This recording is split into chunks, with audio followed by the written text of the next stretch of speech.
All right, what's up, guys? Welcome to Hardball Talks, the podcast all about sports, life, and the head-on collision that happens between them. I'm Jess Schmittling, Director of Extreme Softball, and each week we dive into stories, challenges, and opportunities we experience living in the sports life arena. Today, I'm joined by Matt Smith, who coaches a 10U baseball team at Extreme. We're going to dive into why Matt made that transition from rec to select ball as a standalone team, and then ultimately as an Extreme team this year. So some of those misconceptions that come with those transitions and what his experience has been like for the last 6 to 8 months. So welcome, Matt. Thanks. Glad to be here. So, Matt, just tell us a little bit about your baseball journey. Kind of how did you get here? I gave a little synopsis there in the introduction, but tell us a little bit from your side of what this journey's been like for you. Yeah, so the coaching experience started for me in a local rec league.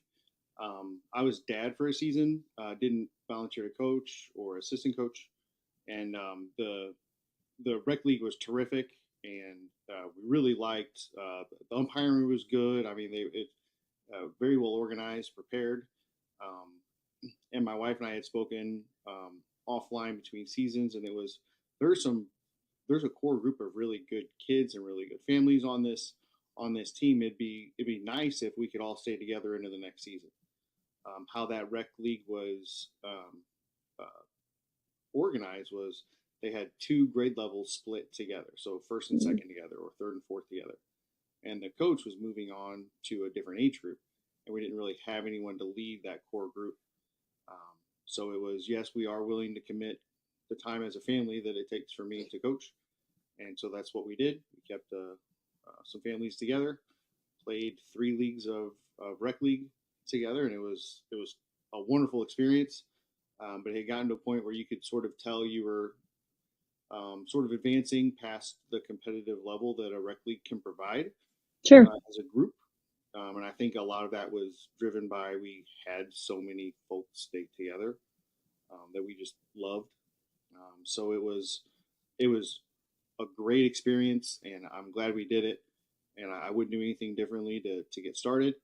But it had just gotten to a point where some of the kids were starting to be right. You can only win so many 15-0 games, right, against folks getting started. Nothing against those teams, right? It was just we were in a different space. So we took the leap to a select league. Had no idea what we were getting into.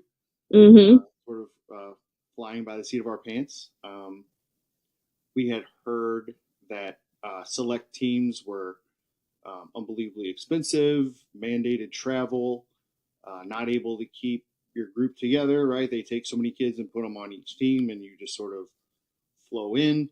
And we decided that wasn't really what we stood for as a group of families, and we wanted to keep what we had. So we started our own team, completely clueless again, but it was a lot of fun, and we learned a ton that first year. The talent level and the discipline level and the organization level change and shift from the rec league to the select league. We knew there would be a change. We didn't really understand there'd be that big of a swing, right? Competitive drive in the kids. And so that first year we didn't win very much, but we learned a lot. And then we played in a fall ball league. I went 0-10, so one even less. Yeah. Started to figure it out, and the next year we did pretty well. And during that process, you learn a lot about yourself. You learn a lot about the sport. You learn a lot about how to coach. You learn a lot about kids, families.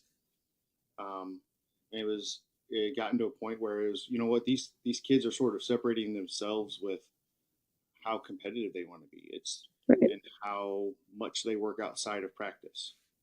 And you want to provide them with every opportunity they can have to be successful. As an independent team, you're a little bit limited on what you can do, quite honestly. Their skill level improvement is very reliant on what you provide as an individual or a very small core group of assistant coaches. So we had sort of looked around and found Extreme, and I can go into a little bit more detail later, but it was the right fit for us. And so that was sort of the transition of my coaching life from rec league to the select leagues. Yeah. Yeah, really cool. I think, you know, kind of understanding when is it that time that kids start to desire more, families start to desire more. It's just a great recognition from coaches to be able to say like, okay, it's time to start researching and figuring out what else is out there. And so I know, obviously, like you said, rec was just a great experience for your team. You kind of learned the fundamentals. Obviously, that was the ship that kind of started it all of being able to steer you to a place where you knew your kids were really interested in the game as well. And so, as you look to start to pursue something else in the travel baseball world, you kind of sought out some training facilities for your boys, and you kind of worked through Turn 2 training, which is now 226 Sports. So, what were you initially looking for through that kind of training experience? That's correct. So the our first transition into select was in the spring. We played a fall rec league and then a spring select league, and we didn't do anything in the winter. We got outside when it got warmer, and I think one of the things that we as coaches noticed is that our kids were really underprepared, and Mm-hmm. that felt like a miss on our part, right? And that's something that we didn't do to help our kids succeed. We actively looked for something where our kids get into a winter program, even if it was 1 day a week starting in January, something where we can go and get some swings in and work on pitching and live at bats. And so I went and I toured what felt like every facility on this side of Mm-hmm. Mississippi and a couple on the other side. Um, really liked what Turn to at the time offered. And every time I had gone in there were folks at the front desk, which a lot of facilities don't even have that, which sounds simple, but a face to talk to and a person to say hi to. Um, Right. so it was an interface, a personal interface with either just a high school kid, working the desk, or someone with director type level experience. Mm-hmm. So there was someone back there to talk to every day.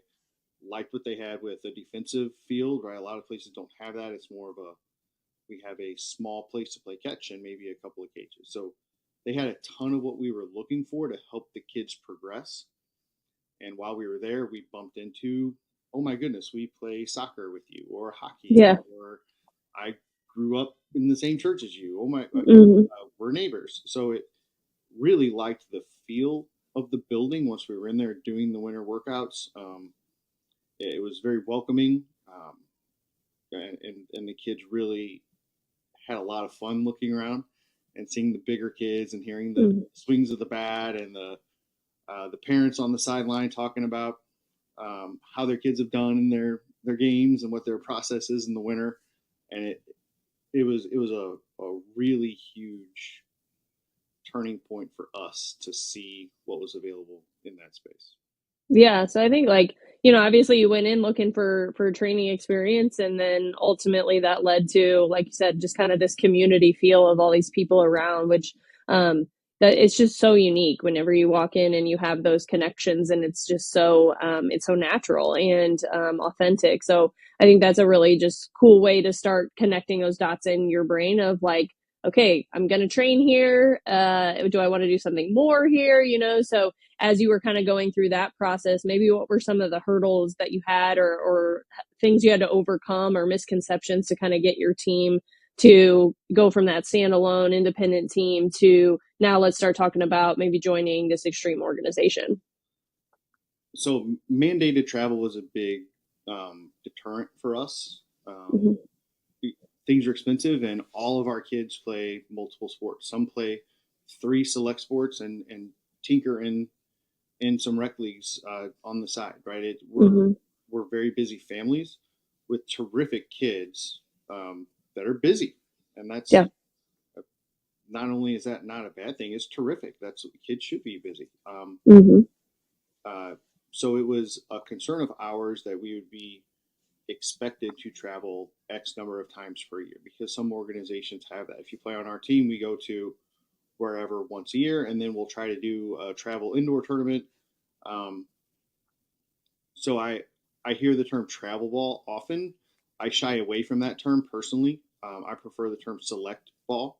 Mm-hmm. Because in my mind, that's more what it is. We've never left the St. Louis area, and our kids have gotten a ton better. So the travel mandate was one concern of ours. Mm-hmm. Another was, can we keep our kids together? Right. Some organizations do not allow it. It's no, we have two teams in this age group. That's what we want. We have our coaches set. Your kids can come try out, and then the top X number will go to our A team if they are good enough, and then the next group will go to this team. And if they don't make it, there are tons of other opportunities out there for other organizations. That's not Mm-hmm. what we wanted for our families. We really value the fact that our kids are around positive influences Mm-hmm. because many of us have not just our player on the field, we have younger or older siblings on the sidelines. Yeah. The types of people they're around, the types of conversations they hear, that matters. They're growing up and learning from what they see on the sidelines that maybe me as a coach I don't immediately hear and I don't personally see all of it, but I'm aware that it happens and it influences my younger kids. So it's Mm-hmm. important to us that we could keep that group together. And some of some of what we had heard is there's no chance you'd be able to do that with a select organization. Yeah. And so getting through some of those types of things was tough for us. I'm not sure what some of the other groups have come across you would Mm-hmm. that you've heard, but those are two of the big hurdles for us. Yeah, I mean, coming from I was the younger sibling on the sidelines before it was my turn to play, and I just remember like my older sister playing, but she had teammates that had then those younger siblings that I even got to like just play and hang out with on the playground on the side of the game. So like those are core memories for me before I even ever stepped foot on the field. So being able to be a part of that, I think it's just really cool that you're able to see that that's a priority for your athletes, and not just your athletes but your athletes' families, and being able to keep them together. And I think that, coming from rec to then this independent team where you've already been able to keep them together, I can see why that would have been such a kind of a hard line in the sand for you to make sure that they were able to find their way back together through this jump. So, and you talked a little bit about like that doesn't happen everywhere. So, what were maybe some other ways that you were looking to be different in the baseball world? Yeah, so I had said a little bit earlier that as an independent team and even in a rec league, that the players' development is really reliant on what you provide as a coach Mm-hmm. exclusively. I wanted to augment that with some more knowledge and experience because no matter how many YouTube videos you watch on uh, the new catching style, right? We didn't catch like that growing up, Mm-hmm. right? The one knee and all the things. Um, I wanted someone who was an expert at their craft, helping guide the children through the process of being a youth baseball player, learning the right way, right, with health and the right approach mentally and physically to each position, not just pitching. Most Mm-hmm. most folks it felt like pitching and hitting, pitching and hitting, pitching and hitting. Well, there's a lot more to ball than pitching and hitting. That might get you noticed at first, but that's not going to win ball games, and that's not going to make you a valuable player high level. Um, Mm-hmm. so I wanted someone who understood that defense was important, base running is important, how you how you approach the little things matter, and I felt that immediately with what Extreme provided. They even had something that I hadn't considered, right? Performance training. Mm-hmm. I wouldn't think a 10U player would need performance training, but Right. my goodness, those kids, that's their favorite part of what we do is performance training. They make sure they're here every Monday. If they can't make it, they come with a Yeah. different group. It's really cool to see them. So for me, it was where can we go that our kids can get that additional and supplemental knowledge and experience. Yeah. Yeah, that's great. So tell, whenever you think about like obviously you then decided to officially make the jump and join Extreme, and You talked a little bit about the training side of it, of you were looking for something to be able to sustain your kids' development and be able to work through at all different ages and have experts that were able to do that. So just thinking back from last summer when you officially made that jump, kind of talk a little more on what was that experience like for you, and what's it been like for the last 6 to 8 months. Yeah, you bet. So initially, your fall season is going through a lot of the logistics and learning um, how I, as a coach, can interface with the organization to help the families and the players. And so it's silly small things like jersey ordering. How can I make sure the folks are doing that right? And fortunately, there's organizational help for a lot of those things. Um, the tryouts was probably where it started. As an independent team, we would typically get at a tryout 6, 8, 10 kids maybe, and then we were running all of the stations, so it was kind of tough for us to get a really good feel for all the kids Mm-hmm. in as a whole player.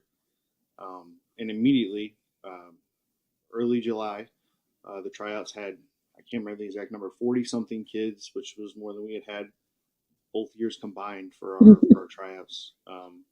And then the extreme trainers ran all of the drills for the kids, and so you got to sit back as a coach or a group of coaches, and take all the notes and do all the things. And something that we do is we have some of the families that aren't coaches. They go and they interface with the other families. Oh, hey, who's your kid? What number? Okay, great. Just to get a little bit of a feel for what they are, where they're from. Um, Make sure that it's a right fit, not just what the kid can do on the field, but what the family's going to do for us on the back end, because that's oftentimes more important than what they can do on the field. Right. So Extreme allowing us that ability um, immediately, day one, essentially with tryouts was a really big boost for what we could do and what we could experience, and Mm-hmm. that was really nice. So right away. Yeah. Yeah. I know, you're an organized guy, and like you said, there's in coaching you gotta kind of have your ducks in a row a little bit. So when you think about just some of the systems that you've been able to experience through Extreme, what from there has been helpful for you as a coach? Um, it, Even the simple things like scheduling annex time for practice. There's Mm-hmm. a coach requests email. I can enter, hey, here are the things I'm looking into doing. Here are some of the days and times are available. What makes the most sense for what the annex has? Mm-hmm. And that group of folks that respond to that email, they reply back and say, hey, here are your options. Let me know what you think works best for your group. Um, which doesn't sound like a big deal, but that is a huge deal. That saves Mm-hmm. me, I don't know how much time, right? I don't know what's available necessarily on a random Wednesday night or Right. Thursday night. Mm-hmm. Um, so Extreme has really done well for helping offload some of that time from me. Um, and then the the network training, I don't know that I can speak highly enough about what that network training has done.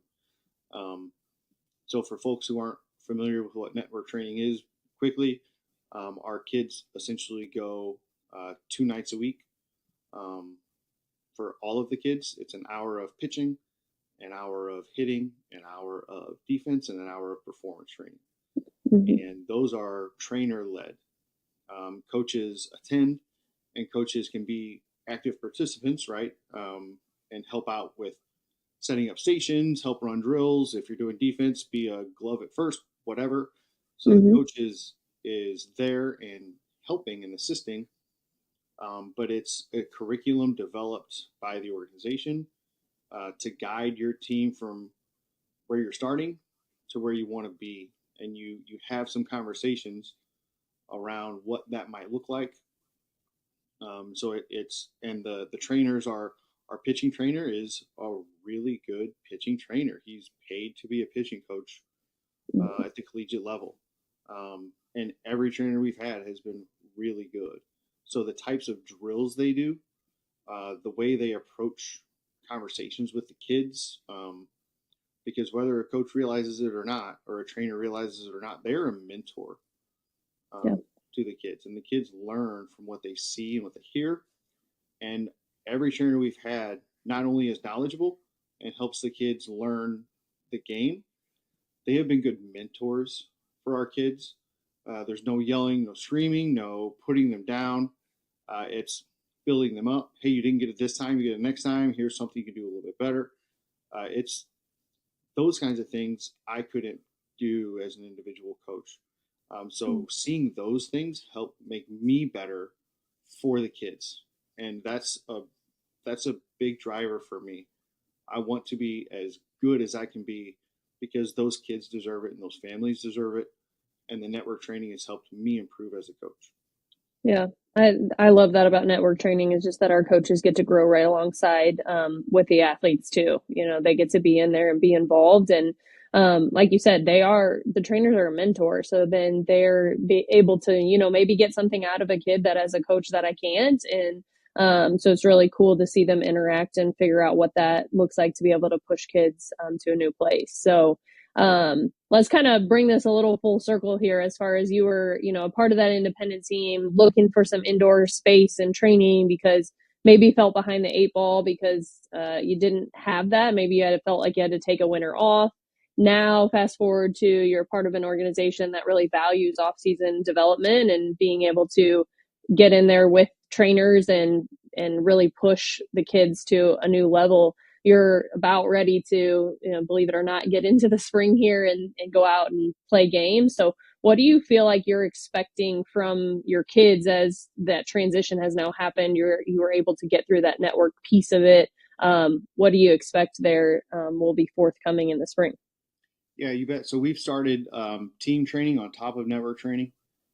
So we've been going a third day a week for the last couple of weeks, focusing a little bit more on baseball IQ type of development. Um, with us, the 10U transition introduces pickoffs, leadoffs. So base running is a little bit different, and defensive approach is different. Mm-hmm. So we've been focusing quite a bit on what does the correct leadoff look like? How do you pick off? What types of nonverbal communication can you use with your middle infielders, or right? So it's understanding next level type of IQ approaches that you don't really need to do at the lower levels when you either can't steal or can't take off the base until the pitcher releases the ball. Mm-hmm. The Some of the kids have been taking lessons on top of network training anyway, and Extreme provides the opportunity to take those lessons at a pretty significant discount. And we've had several kids take advantage of that. They allow you to go in, and if there's anything available at turn two at the annex or wherever, you can say, I'm going to rent a batting cage for an hour, and you can just go take your kid or your kid and two other kids off the team or something and just go hit for an hour or pitch for an hour or whatever you want to do. And the coach doesn't need to be there. It could be parent led. It could be a number of things. So our kids have been getting all of this skill based training they've gotten. We've been starting to convert that to what does that look like on the field in a situation, and they've already started to really grab a hold of it, and it's been cool to see. Yeah, that's fun. That's fun. I think I was walking by maybe last night and you had kids set up in the team room trying to look like a mock field maybe that you were working through some of that. So got to see it firsthand. That's pretty cool. Yeah, when kids get to be a little more tangible in the IQ, it's like, oh, I'm understanding why maybe that piece from training is now going to show up on the field. So that's a cool way to put it together and be creative with the space in the team room to get that done. Thanks.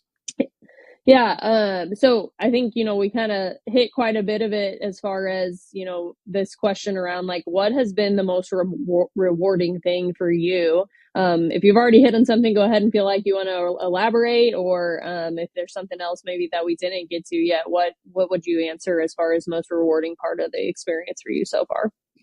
Um, with um, with what we're doing, part of the reward for me comes from seeing the kids want to be better and being with an organization that allows them that opportunity.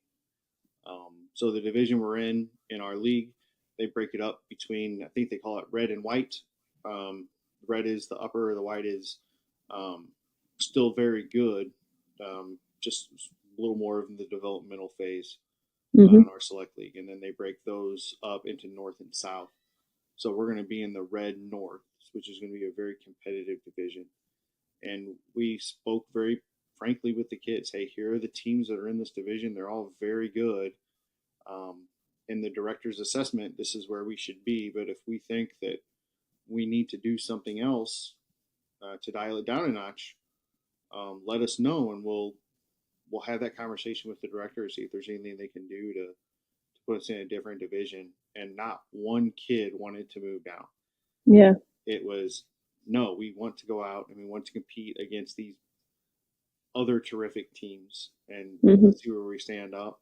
And from that day forward, we already had really good attendance at our network training, and they were already doing some things independently outside of what the team is doing, and that you could tell it turned up a notch. Yeah. So seeing the kids care and want it so badly that they're willing to commit 3-4 days a week in January to go Mm-hmm. play baseball, and to have an organization that allows us that opportunity to do that, that has been immensely rewarding for me. Yeah, I think, and even just so much so as like we've been talking this year, just as an organization in general, about kids really driving the bus and figuring out, how is it that kids will understand what it means to shoot for something at the next level, right? And so, like, if you think about just even being able to share with them that you're going to be in a really high level division here with inside of your league, that this is going to be a great opportunity for us not only to show, how far we've come through some of the training that we've been able to do, but also gives us a chance to maybe see where we need to continue to grow. And so being able to put all of that together and have your kids desire it is them really driving the bus. So I think that's just a unique way to think about how to, keep shooting for something with kids. We're very big in having a growth mindset within the organization, and that's just another example of how we can share that with kids. Just be honest with them about, what they're about to experience and see if that's what they're desiring. And again, obviously, if they're the ones showing up, they're driving the bus. They got to get mom and dad to drive them, of course, but yeah, them really wanting to be there and then putting in the work once they're there is just a really cool moment for them, to keep diving through that. So, if you kind of think back to maybe what you would tell yourself back as a rec team, or even as an independent team, thinking to some of those coaches maybe that are out there in the same boat right now, starting to think about desiring something more, what would you tell coaches about that transition, or as they're thinking through those transitions? I would say use the rec league for what it is. It was unbelievable for us. I have nothing but positive comments about the entire experience. Um, don't hesitate to start to advance. Mm-hmm. Even at an 8U level, I could tell a difference in the kids who had played more competitively versus the kids who came that first year from rec league. And then 10U is an even bigger difference. If we would have waited until, say, 12U to go from rec to the select baseball level, we would really not have been helping our kids develop. And that's Mm-hmm. what it's about. You want your kids to be in the best possible situation to succeed. It's going to be really hard for the kids who haven't played select ball to make their junior high team. And if you don't make junior high, it's going to be tough to make high school. So it sounds silly, but it starts much earlier now than it did when we were kids. The Mm-hmm. landscape just isn't the same. Yeah. So it's a tough transition. Find the organization that's right for you.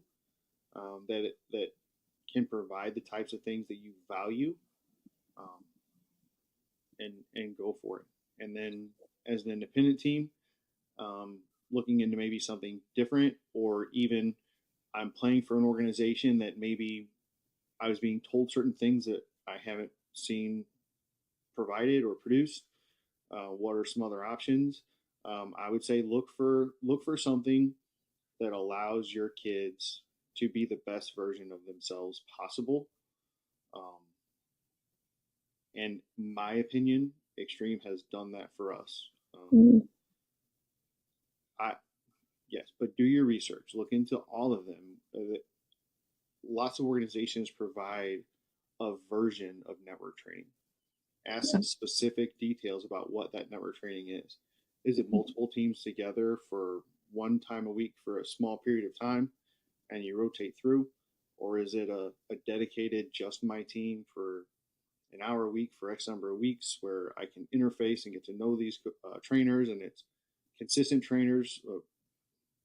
We've had a few folks, miss a week and have a fill in, but for the most part, it's your trainers. They know your kids. They know how to push them. They know how to get something out of them. So I I would challenge any organization to provide more than what we do. I haven't been able to find it. So Yeah. um, that's what I would recommend. Do the rec league when you're getting started. If your kid wants more and is ready to challenge themselves, take the plunge, whether it's as a Mhm. team or independently going to tryouts. Like, go for it. Support them. Find a good landing spot for them. And if you have a team that's a core group of terrific families and great kids you want to keep together, find an organization that you trust and can help your team grow and help you grow as a coach. And Yeah. for us, it was a no brainer. It was Extreme. Yeah. That's great. You even way back when we first started this podcast, you talked a little bit about the community you felt when you came in the doors at 226 Sports, formerly Turn 2. And if you think about just kind of building that community going forward out in the baseball world, obviously, when you're a parent coach that's going through this, like, you're with those same teams for the most part all the way throughout. And so when you think about just some of the other coaches maybe that you've seen out there and trying to build a community that way, what are some of the things that you're noticing when you're out on the field with those coaches? Well, there are a couple of coaches that, in my mind, would be terrific fits to come to Mm-hmm. Extreme right now. Just the value set they hold, um, how much they care about the kids, not just the player. Right? It's easy to care about a player Mm-hmm. from any perspective, but caring about the kid, Yeah. wanting that kid to be in the right spot, even if that spot isn't with you. There have been a couple of kids who have decided they wanted other opportunities. I said we weren't very good that first year or two. We had a couple of kids who wanted to be more competitive. So I personally called and interfaced with some of the more competitive team coaches, and I said, "Hey, here's a kid that I think might be a decent fit for you. He's not great for us, um, but that those connections with the baseball community are important and do matter. Um, and if you can try to work through what it looks like to have some of the really terrific um, families, um, and just show them by being who you are, right? Lead by Mm-hmm. example. Um, those folks long term will sort of understand and look more into what you're doing. Even as an independent coach, we played against a high level team, and they just smoked us. Right, it's kind of put us in our place for Mm-hmm. several times we played them. But the last couple of times, very competitive. Lost in extra innings once in a playoff game. I mean, very close games. Approached me and said, seeing how you coach your kids and how much they've developed has actually made me want to develop my kids differently. Mm-hmm. He had kids on his team for 2 years who had never seen the infield, right? Played only outfield. Um, so he said, seeing how you develop and move kids around, but still care about competing, has helped me want to be a better coach. So that's the type of leadership by example that Extreme can help provide with coach training and with network training that is going to be a huge boost and value adder for your group. Yeah. What an incredible compliment for you to hear that from a coach that you're going to keep continuing to see, right? That's awesome. So when people, ask why Extreme is your forever home, what would you tell them both as a parent to your son and then a coach in the organization? It's their values. That's simple for me. One of the first, it's called E-Club training. It's their coach training process that Extreme provides. One of the first conversations we had was about arm care for youths. Now I realize at my level, at a 10U, we don't throw with quite the same intensity as a 14 or 16U team, but that's still a lot of stress on a kid. They're not developed like some other kids. So understanding simple things like, hey, if a kid pitches one day, maybe don't have him throw in practice the next day. Put a bucket next to him, hit him ground balls, and not have him throw. Or play first base or second base or DH. Try to understand that there's more. It's a long-term game, right? Short-term wins are terrific, but we're in for the long haul. We want kids that love the sport at 12, 13, 14, 16, 18, not kids that are going to burn out by 11 and hate where they're at. And so the fact that Extreme cares about that long-term goal and values that and wants to provide a healthy, safe, and developmental environment that's been terrific. That's unbelievable. That's not something you see everywhere. Yeah. Amazing. Well, Matt, thanks for sharing your experience as an Extreme coach, and we can't wait to hear from more coaches like yourself of why Extreme is their forever home. And thanks for being here. Thanks, Jess. I appreciate it. Yeah, so if you're a coach out there looking for support on making the transition from rec to select ball or even from an independent team to select ball, please reach out to Jess at extremepride.org for more information.